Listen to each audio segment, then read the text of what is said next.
Now, the greatest radio shows of all time.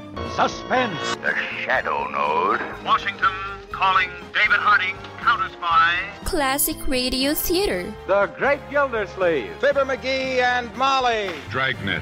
Gunsmoke. The Lone Ranger. Now, step back into a time machine with your host, Wyatt Cox. Good evening, friends of the Inner Sanctum. And on this Sunday, we go back 73 years to August 21st, 1949. Joe Desantis in the summer series of Mutual, Under Arrest, the story of Ruth Cutler's Burglar. Joan Alexander portrays Ruth Cutler.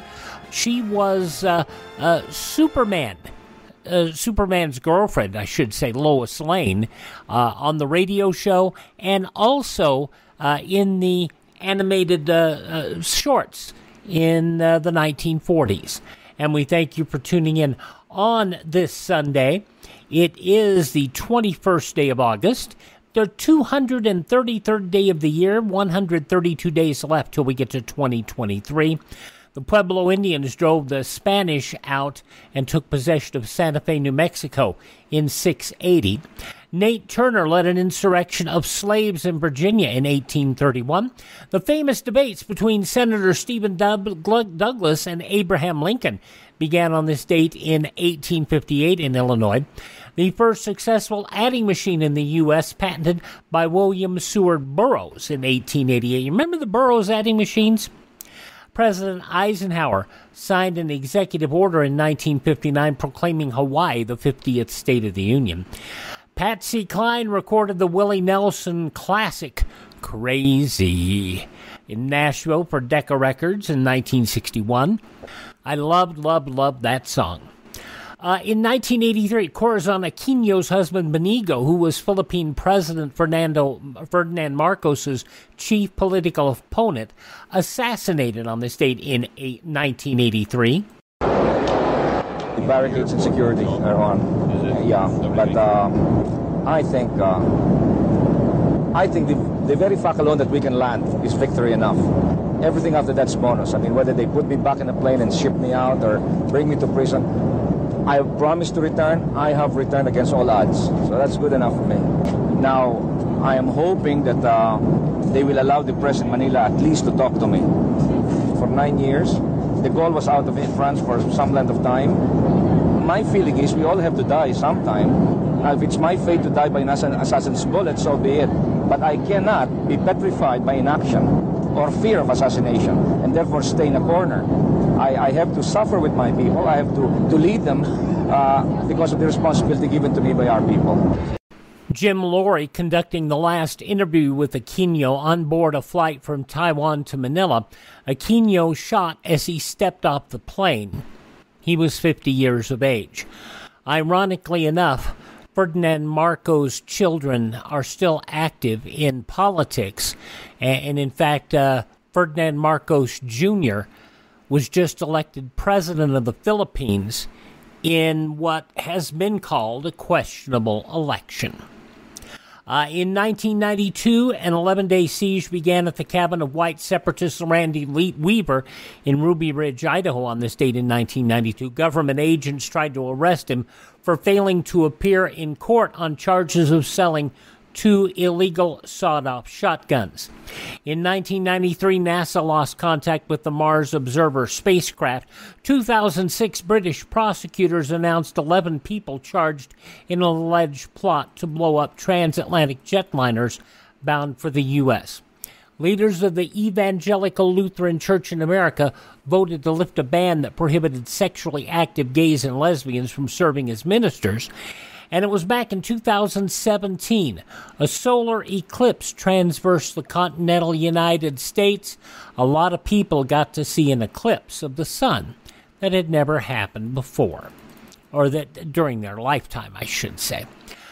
Passing away on this date, Russian revolutionary Leon Trotsky, the pioneer of electronic music Robert Moog, and Chris Everett's father, Jimmy Everett, passing away on this date in history. This is the birth date of Count Basie, movie animator Fritz Freeling, singer-actor Kenny Rogers, Link from the Mod Squad, Clarence Williams III, who passed away last year at the age of 81, and TV journalist Harry Smith. Jackie DeShannon turns 81 today. If you are not familiar with the music of the marvelous Jackie DeShannon, I mean, she did some great music. What the World Needs Now, Put a Little Love in Your Heart, my personal favorite, and I had to go look it up, a medley of You Keep Me Hanging On and Hurt So Bad. And if you have not heard that, I hope you will look for that, because it's out there. You Keep Me Hanging On, of course, the big Supremes hit. Hurt So Bad, Little Anthony and the Imperials, Linda Ronstadt, the Letterman. I was most familiar with the Letterman's version. But Jackie DeShannon, 81 years old today. From Boston Public and Grey's Anatomy, Loretta Devine is 73. Sex and the City's Kim Cattrall is 66. From Trinity and the Matrix, Carrie Ann Moss is 55. From Dune and Twin Peaks, Alicia Witt is 47. Candace Rogers is 43 today, and apparently she makes a wonderful milkshake. Apparently she does, because it brings all the boys to the yard. It does. That's what they say. Kellis Rogers, 43 today. Caitlyn/Bruce Jenner's son, Brody Jenner, 39. From Heroes in Nashville, Hayden Panettiere, 33, who is recovering from substance abuse issues, and we wish her the best. And comedian Bo Burnham is 32. Those just a few of the people who celebrate the 21st day of August as their birthday. And if this is your birthday... Hi, we're the Four Freshmen, and we just want to say, Happy birthday to you! And we go back 73 years to August 21st, 1949. Joe Desantis starring in Under Arrest and Ruth Cutler's Burglar. I'm Wyatt Cox. Thanks for spending part of your Sunday with us here on Classic Radio Theater with Wyatt Cox on your favorite radio station. You ever make a change and then think, why didn't I do this years ago? Well, that's how people feel about switching to Medi-Share for their health care, especially now with inflation the way it is. People are very happy with the savings. Most families save about $500 a month when they switch. It's a huge help when prices are going up so fast in so many other areas. And Medi-Share's customer satisfaction rate is double that of health insurance. It's just a different experience, and people really like that. Medi-Share is an alternative to health insurance. It's a community of Christians who share each other's healthcare bills, and it's been going strong for over 25 years. It really is the gold standard, the most trusted name in healthcare sharing. Find out why people love it, find out why they rave about the customer service, and find out how good it feels to save some money right now. They're super easy to talk to. Here's the number, 833-34-BIBLE. That's 833-34-BIBLE, 833-34-BIBLE. Quick note for our listeners on YouTube. We are fighting an ongoing battle with Sony Music Entertainment, who claims to hold copyright over every existing piece of historic audio. That includes presidential speeches and presidential addresses. And, of course, none of that is accurate because presidential addresses and historic audio from such as NASA and such, those are all covered as public domain. And so they're trying to claim that public domain, they own public domain, and they don't. So if you're listening on YouTube, if you hear gaps every so often in the show, in the news segments, that's why. And it's because of Sony Music Entertainment, who are a bunch of the music mafia, such as it is. Okay, I'll shut up now. Classic Radio Theater with Wyatt Cox. Those are my opinions, not necessarily those of this station, staff, management, or sponsors, but they ought to be. From August 21st, 1949, Joe Desantis, Under Arrest. Mutual presents Under Arrest, directed by Martin Mogner and starring Joe Desantis as Police Captain Jim Scott. Under arrest. Into your cell.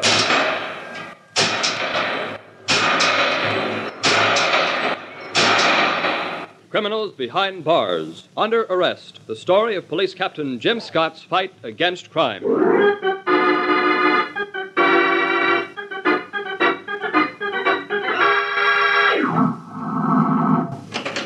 Who's there? How did you get in here? Through the door. What do you want? I want to talk to you. Get out. I mean it. I only want to talk to you, and I get up out of your bed. I warn you, I have a gun. I don't want to harm you. You've broken in here. Don't move. Oh, you really do have a gun. But no fear. I think you're afraid. No. Why would a woman like you have a gun unless you were afraid? I tell you, I'm not afraid. That gun says you are. Now give it to me. You're an intruder here. Get out.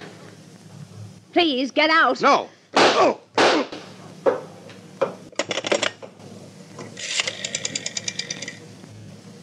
Operator, please connect me with police headquarters, will you?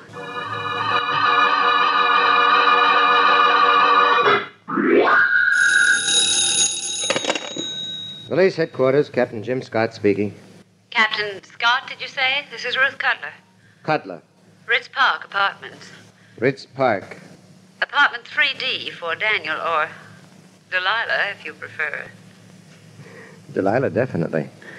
What's your problem, Miss Cutler? Captain, whoever comes, I do hope it's you. Me? Why? You have such a charming telephone voice. I bet you say that to all the policemen. I've never even spoken to a policeman before, Captain Scott. I've never killed a man before. Killed a man? I'm afraid. I'm terribly frightened. Please come. Quickly. I'll be right up. Ruth Cutler was our foremost professional authority on society. She wrote a newspaper column about various social events of the upper crust. She was a mighty handsome lady, tall, with big dark eyes and smoky hair worn like a Madonna. Say she was 33 and very calm-looking. However... Captain Scott, it was horrible. Horrible. Easy, Miss Cutler. I woke up, he was coming toward me. He'd gotten in somehow. How? Through that door, I suppose. From the kitchenette? And the back door. I warned him, but he kept coming closer. Finally, I had to... His face twisted all up. His hands clawed at the air. And his eyes suddenly... Easy. Are you sure he's... I mean, what if he's still alive in there? I looked. Oh. Ever see him before? What? Hanging around the building, casing the job, as it were? Oh. No. Think he came to burgle? Obviously. Why, obviously, Miss Cutler. What other reason could he have had? You're a prominent lady in our town. You mingle in society and could have enemies. Social battles are fought with parties, Captain Scott. Mm-hmm.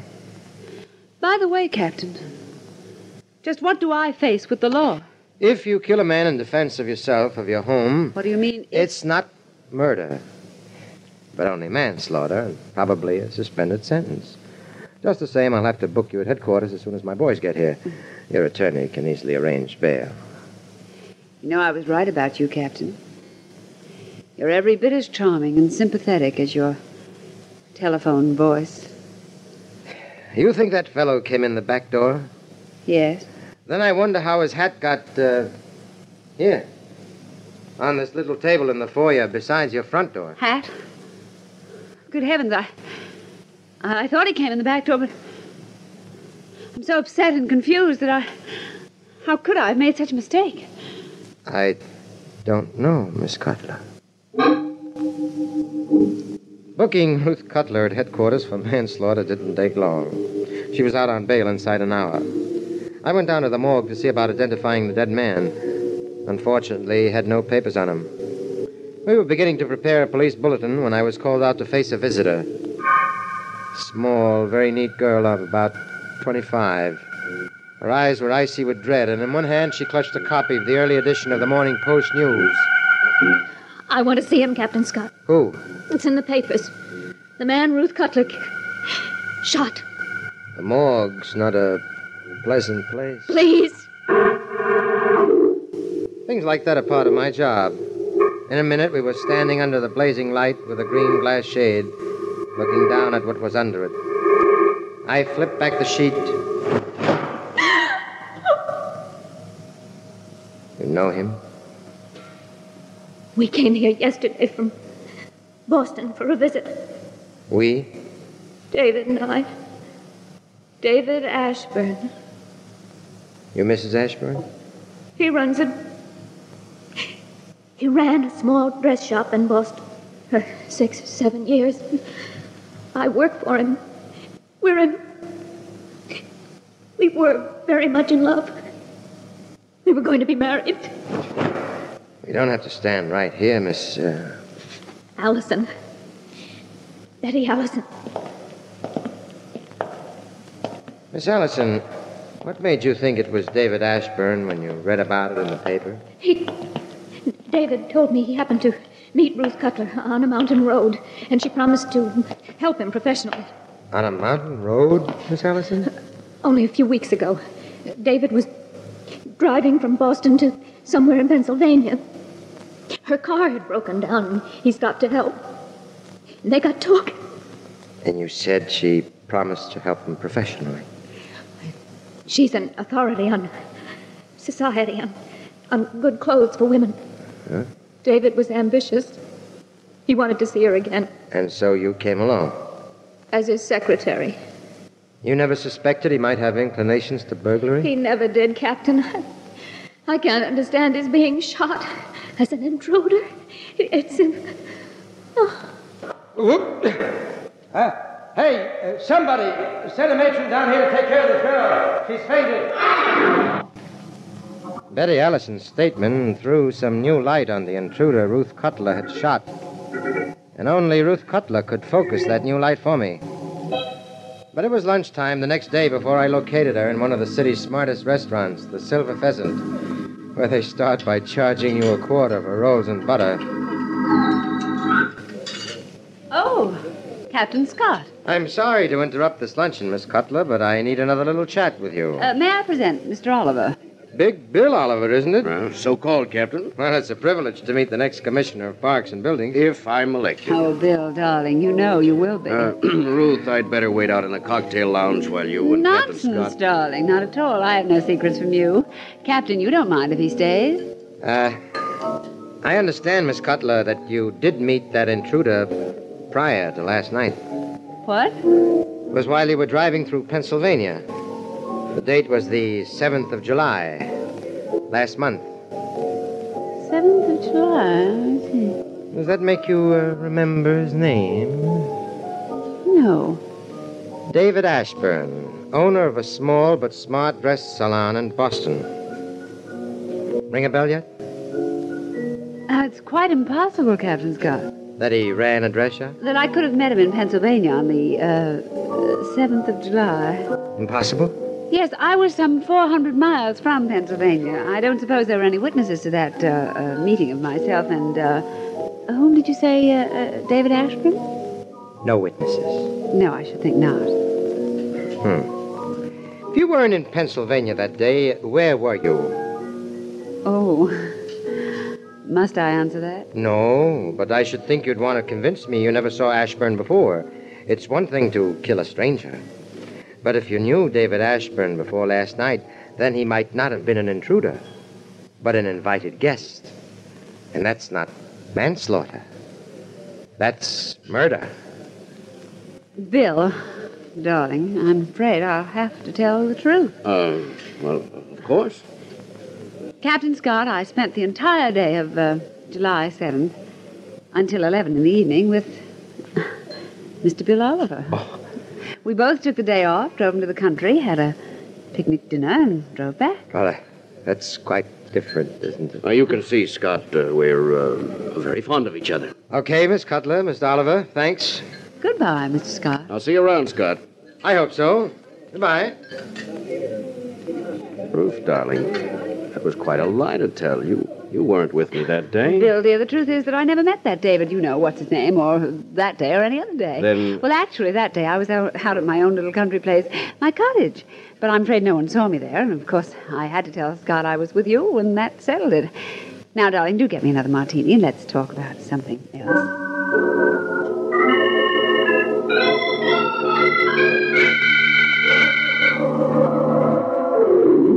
Well, another visitor. And with a gun. You're rather late coming home, Miss Cutler. I wasn't anxious to come here for purely personal reasons. Now let's talk about you. My name's Betty Allison. I was going to marry David Ashburn. How did you get into my apartment? The handyman's usual price of admission to other people's apartments here is $5. But he doesn't like you, Miss Cutler. He charged me only $3. I won't charge you anything to leave. Now. I've come to kill you, Miss Cutler. Oh, my poor dear girl. I'm all smashed up, really, over this tragedy last night, but I was only defending myself. I didn't know that you Stop even... it. What? Stop pretending. You and David were seeing each other in secret. Seeing each other? Yes, and he came here to break off with you, and you killed him. You lied to the police when you told them that he was a burglar, an intruder you never saw before. But you're wrong. I didn't even know it. Then how did David happen to have this? Where did you find that? One of his bags happened to be put in my hotel room by the bellhop. Oh? I opened it and struck gold, Miss Cutler. This solid gold cigarette case with the initials R for Ruth, C for Cutler. You know, I'm sorry for what I'm going to have to say. Another lie. You loved him very much, I can tell. You looked up to him, admired him. Belief in him is perhaps the one thing that you have left. I'm sorry to have to destroy You're that. forgetting my gun, Miss This Cutler. cigarette case, I paid $480 for it, was one installment of the blackmail that I was paying David. Blackmail? Blackmail, 73 years ago, August 21st, 1949, Joe Desantis, starring in Under Arrest. Thank you for tuning in to Classic Radio Theater with Wyatt Cox on your favorite station. Veterinary telemedicine is booming. Hi, I'm Dr. Lori Teller, president of the American Veterinary Medical Association, and I know firsthand that telehealth is a valuable tool to help provide our precious pets with the health care they need and deserve. Here are some situations where telemedicine may be an option for you and your pet. If the veterinarian has seen your pet in person in the past. If you're not sure you need to schedule an in-person visit. If your pet had surgery and needs post-operative follow-up. For skin diseases and rash rechecks. When your veterinarian needs to monitor your pet's chronic problems such as diabetes or allergies. If there are behavioral issues or training challenges. Or for hospice care. It's always good to have your session in a quiet place with good lighting. If you're not sure if you should set up a telehealth session, call your veterinarian and they'll let you know. To learn more, check out avma.org/telehealth. avma.org/telehealth.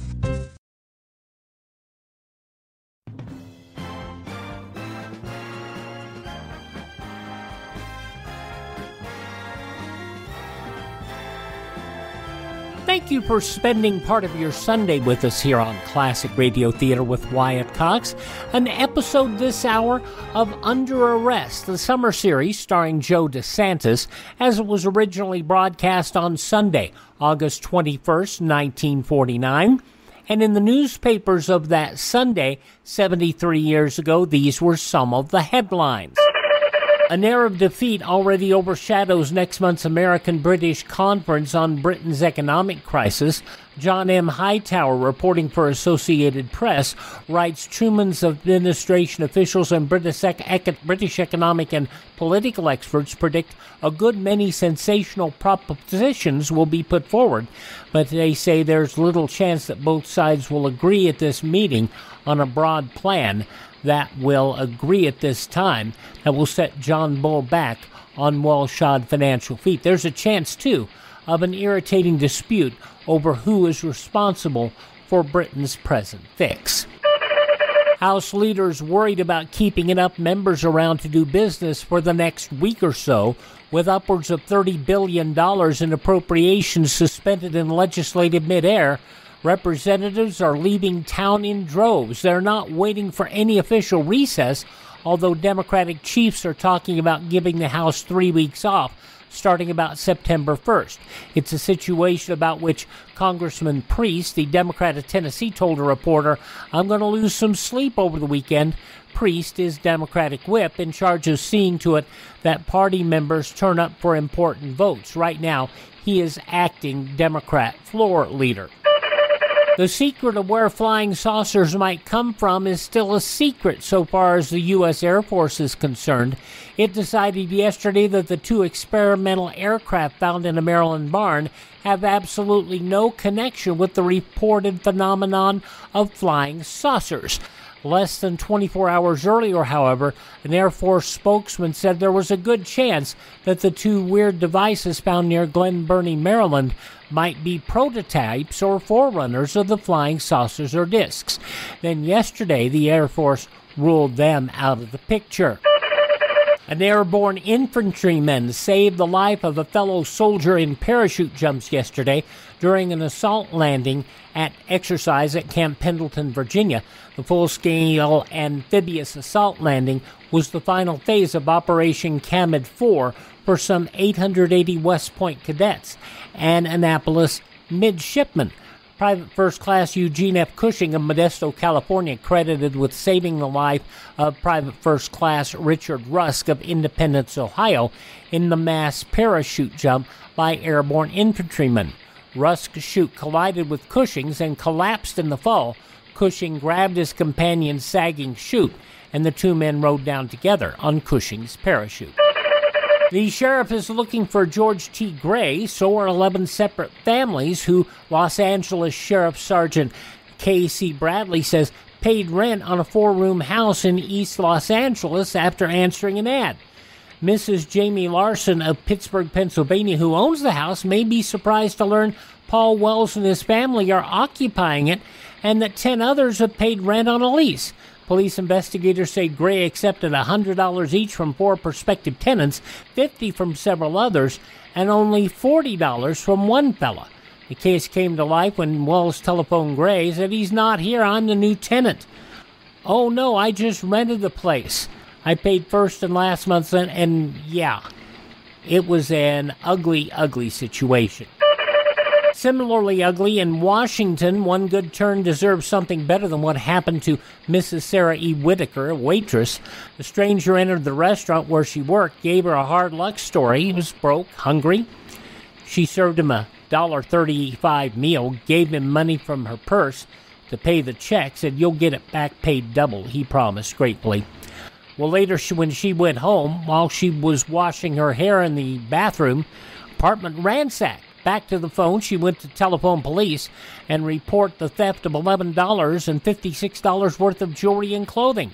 Then with the police escort, she headed home again, only to spot the man she'd befriended, wearing a yellow sports shirt which belonged to her husband. Police nabbed him, recovered the missing money and clothing.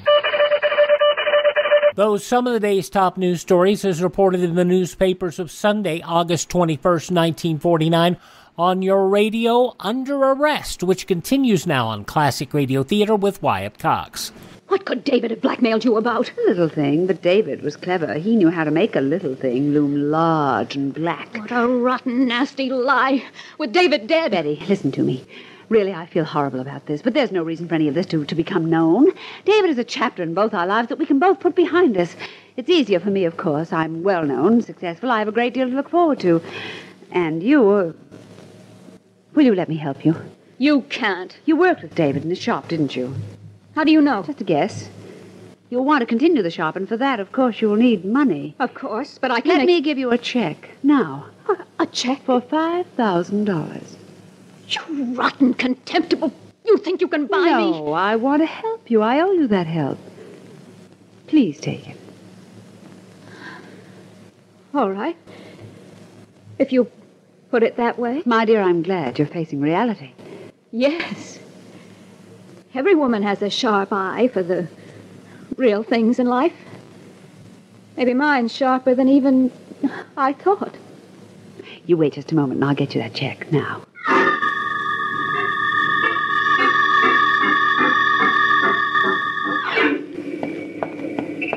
Miss Ellison! Well, Captain Scott! What did she say to you, Miss Ellison? Captain, would you believe me if I said I'm very glad to see you? Look at this. Huh? Pay to Betty Ellison $5,000. Ruth Cutler. She paid you this so you'd keep quiet about the fact that she knew David Ashburn before she shot him, right? I was going to kill her. But when she offered me this, I knew she was scared, hiding something. I took the check to help you find out what. Smart girl. Here's what's to be found out. What was Ruth's real connection with David Ashburn? And if he had something on her, why didn't she pay him off instead of killing him? I have no proof yet that this isn't manslaughter. But I'm sure of one thing. She didn't shoot a stranger in self-defense. She murdered a man she knew.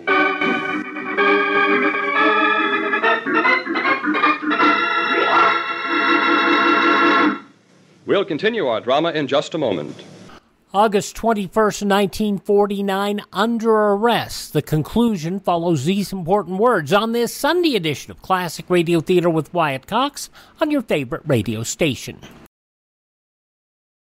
On Monday's Classic Radio Theater, an episode of The Whistler, Death Has a Thirst, from 80 years ago, August 22nd, 1942, before the show had acquired the sponsorship of Signal Oil. Madness and alcoholism rampant, a triangle affair on a desert island. That's coming up on Monday's Classic Radio Theater with Wyatt Cox, but right now the conclusion of Under Arrest, starring Joe Desantis, 73 years ago, August 21st, 1949. Yes, Ruth Cutler had committed murder. But why? What was the connection between her and the dead David Ashburn? I put shadows on Ruth herself, on Betty Allison, and on Big Bill Oliver, who was Ruth Cutler's key man. That's how I knew that an hour or so later that same evening, Big Bill's smart gray and silver coupe carried him to the Ritz Park Apartments. I watched him go upstairs. And the plain fact of the matter is, Ruth, if I want to be a success in politics... And you do. I've got to clean up my personal life. And what does cleaning up your personal life mean? The way the boss put it to me, this was some weeks ago, of course, he said, Commissioner of Parks and Buildings first. 2 years more, Congress from this district. After that, the Senate. And it's all in the bag. The big boss still talking. Yes. Yeah. It's all in the bag if there's nothing in my private life that the Blue Noses might object to. Very well, Bill. Good night. And goodbye. What? Goodbye. You might wait until you get outside to laugh at me. Ruth, darling, sweetheart, I'm not cutting off from you. I want to marry you. I want you to be Mrs. Bill, then Mrs. Commissioner, and finally, Mrs. Senator. You're contradicting yourself, darling. Me? How can you clean up your life by marrying a woman facing a charge of manslaughter? Oh, you're going to get off. Everybody we know is sorry for you, on your side. Yes, still... Besides, a man like me needs a woman like you. Charm, brains, quick wits, beauty. And a newspaper column in which to write about her prominent husband. Oh, nonsense. You accept? No. What? I'm only 33, Bill, and I'm still very attractive, even without a newspaper column. Ruth, for heaven's sake. I think you need me more than I need you. What do you mean? Bill, my hand. I'm sorry. Didn't mean to hurt you. But what do you mean I need you more than you need me? I simply mean that I haven't heard you say, I love you. I could kill any woman who bargains over feelings. I hope you're just kidding. I have some pride. We can take care of that right now, and it'll prove how much I want you. You're going to marry me, or I'll smash that alibi of yours. Alibi? You told Scott you were with me the day he said you met Ashburn on a road in Pennsylvania. You wouldn't force me to marry you. I want you as my wife. Is it a deal? I dare say you and I were meant for each other. Very well, Senator. It's a deal. That's a girl. Now let's have a drink to celebrate. No, you go home. Anyway, get out of here. I'm driving out to my cottage for the rest of the night. I need some quiet and some time to think.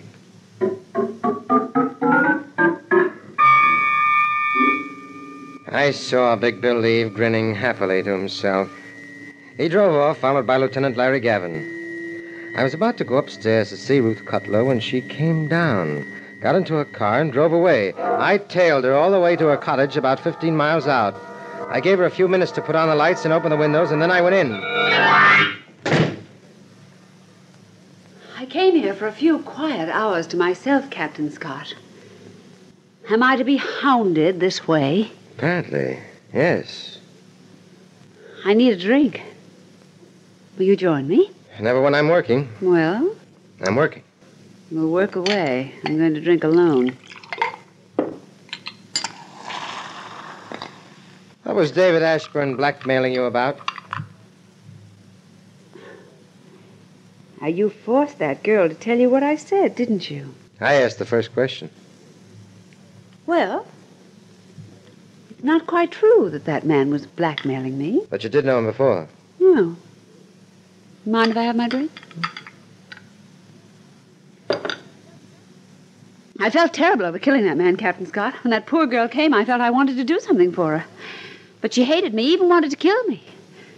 I knew she wouldn't accept a gift, but if I led her to think that she was getting something out of me... You invented that blackmail story? Yes, to get Betty Allison to accept my help. Wow. What? Wow. I can't put it any other way. You expect me to believe that? She took the check, didn't she? Okay, here's another hot one for you to handle. How did this gold cigarette case of yours come to be in David Ashburn's possession? Give it to me. Easy. The last time you saw it, Betty Allison had it in your apartment, but you let her walk out with it. You forgot it. That's a dangerous sign. Forgetting. You know, you're making too much out of nothing, Captain. How? Well, David Ashburn must have been in my apartment once before last night and stolen this. Sure you won't have a drink? Okay, Miss Cutler. Good. Bourbon and... Plain water. Mm-hmm. What do you think of my little place here, Captain? Charming. Come here often? Whenever I need a rest. Here's your drink. Thanks. I lead a very frazzled sort of life, Captain Scott. Parties, balls, social events of all sorts, contending with society people. Then why do it? Looking at me, Captain, would you think that I was born in a poverty-stricken family of 7 children in the slums of Chicago? Were you? Not quite. Almost. And there's one thing I've always wanted. You might call it recognition. As what? A leader of society, maybe. Do you enjoy having power, Captain Scott? I don't know. I don't have very much. Power is the only thing worth having, Captain. It can bring you anything you want. How you doing? Honestly, not very well. Something always turns up, like this present tragedy in my life. Speaking of things turning up, you'd better get yourself another alibi for that day you were supposed to have met David Ashburn on the road in Pennsylvania. I don't understand. That alibi is going to be very important when you face court, Miss Cutler. You said get another alibi. What? Yes, something always turns up. What turned up this time is murder. Murder? For about 2 years, Big Bill Oliver went around with a notorious girl named Honey Cashmore. Oh. Got so bad his political superiors told him to clean up his life. Honey Cashmore was murdered on July 7th. The day you say you spent with him. And it's quite probable that... That he killed her? Coincidence. The day you need him as an alibi, he needs you. What evidence is there against him? It happened in the next county, and the police there tell me they may have a good case. They may. If the court breaks you down, that would finish Big Bill. And your own alibi would go at the same time. And on top of that, you'd face a charge of perjury. Things always do turn up, don't they? Obviously, Captain, I'll stick by Mr. Oliver. I've promised to marry him. Well, I'll be on my way back to town. And here's my drink. You thought I'd stop working when I took it. Sorry. It's untouched. Hello, Bill. Yes, Ruth, what is it? You stay in your apartment. I'm driving as fast as I can get there. I've got to see you. I followed Ruth Cutler back to town. She drove straight to the building Big Bill Oliver lived in and went upstairs. She certainly had murder in her heart because Big Bill had trapped her on that alibi, but she was walking in on a man who was also capable of murder. I wanted Ruth Cutler alive. I was only 30 seconds behind her going up to Oliver's apartment. Oliver, Captain Scott, I'm glad you... What's the matter? What's wrong? Come in and... Shot. Dead. Stop where you are, Captain Scott. Drop your gun. I see I'd better, Miss Cutler. Get out of my way, Captain. I'm not moving out of your way. I'll kill you. Like Ashburn and Bill Oliver? This gun is power, and I'm not afraid to use it. It's the only power you've got left, the only friend you've got left. Everybody is against me. You're sick, Ruth. Only sick people think everybody's against them. What you mean is you're against everybody. Yes, I am. And you're against truth. The truth is you were married 8 years ago to David Ashburn in those slums of Chicago you told me about. Later, you left him and you told him you'd gotten a Mexican divorce. And when he found out that was a lie, he came to see you, and you killed him. That's ridiculous. It isn't true, any of it. Look, I've been in touch with the Chicago police. All right, it is true. I was ashamed of him. Ashamed I ever married him. He was a dead weight on me, a dead weight like everything. The real dead weight was lies, Ruth. You lied to Ashburn, then to me that he was a prowler. Stop Then that. you lied that you were with Big Bill Oliver when you were not. Stop it, and I then said. the stories to Betty about blackmail, and to me about wanting to help her. Always a spur of the moment Stop lie. it, I'll stop you! You can stop me, but not the truth. Truth wears 7 faces, but you can't hide the truth. Give me that gun! Everything. Everybody's always against me. Not everybody, Ruth, just you. Because most of all, you lied to yourself. And now you got to answer for 2 deliberate murders. You're under arrest.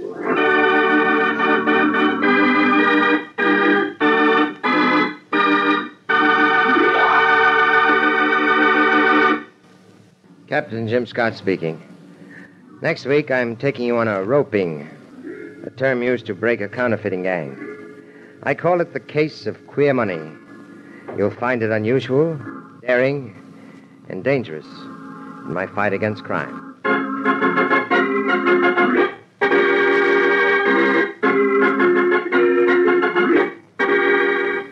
You have just heard Under Arrest, presented by Mutual and starring Joe Desantis as Police Captain Jim Scott. Today's case was especially dramatized for Under Arrest by Paul Milton. Original music was composed and played by Milton Kay. Heard in today's cast were Joan Alexander, Joan Tompkins, and Louis Van Ruten. All names of persons used in Under Arrest are fictitious. Any resemblance to the names of actual persons, living or dead, is coincidental. This is Jack Farron speaking. August 21st, 1949, Under Arrest on Classic Radio Theater with Wyatt Cox. Visit my webpage at classicradio.stream. There you can stream our shows on demand. We produce 21 hours a week of great classic radio theater programming. You can learn more about classic radio collecting. You can find a list of some of the places where our shows are podcast. You can find our social media links. You can contact me. And if you like these shows, you can buy me a copy. And we spend that money to acquire new editions of great classic radio theater collections, some of better quality than we've ever been able to find before. Thanks for tuning in. Thank this station. Support their advertisers. Tell your friends the great radio shows are right here at this spot on the dial. Classic Radio Theater with Wyatt Cox on your favorite radio station.